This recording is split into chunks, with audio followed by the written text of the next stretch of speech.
Hello, esteemed staff and colleagues. My name is Ischel Perez, and this is my capstone proposal for the occupational therapy program at Oasis Senior Villas. Before we get into the program itself, here is a brief background of the population we're helping, veterans experiencing homelessness.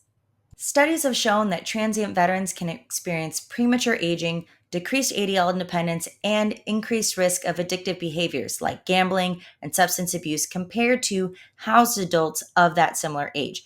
Now, by contrast, multiple studies throughout the nation have shown that rehabilitative programs that are in the residence in which they are housed increase senses of stability, ADL consistency, and social participation. Marco Russo, the occupational therapist at Oasis Senior Villas, seeks to provide that type of rehabilitation to Riverside, California.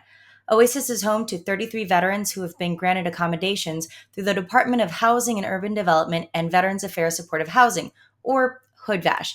So, our goal is to develop a life skills intervention program to promote independence and quality of life for veterans who previously experienced homelessness.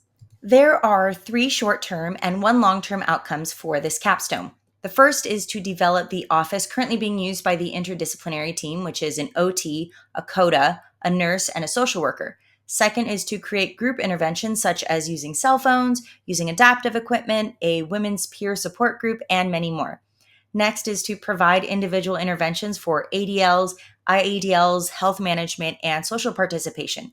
Finally, we want to advocate mental health occupational therapy to interdisciplinary fields within the program and hopefully conduct field evaluations.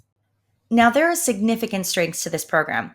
It allows for these veterans to be immersed into a community during their intervention. Housing for transient veterans is in high demand in this area. And in addition, a pilot study in Palo Alto, California proved that this can work with proper support and funding. However, the limited clientele can result in limited productivity numbers. In addition, the software currently being used limits productivity.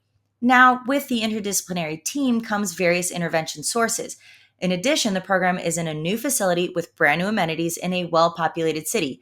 Even so, funding delays from HoodVash limits operations. As a result, there's always going to be a threat of housing agencies removing the program to make way for paying seniors. President Obama once said that, quote, too many who once wore our nation's uniform now sleep in our nation's streets. It's time to change all that. Marco and I are collaborating on making that happen here at Oasis. That said, I'm more than happy to answer any questions at this time. Thank you very much, and hopefully one of you can help us make this dream a reality.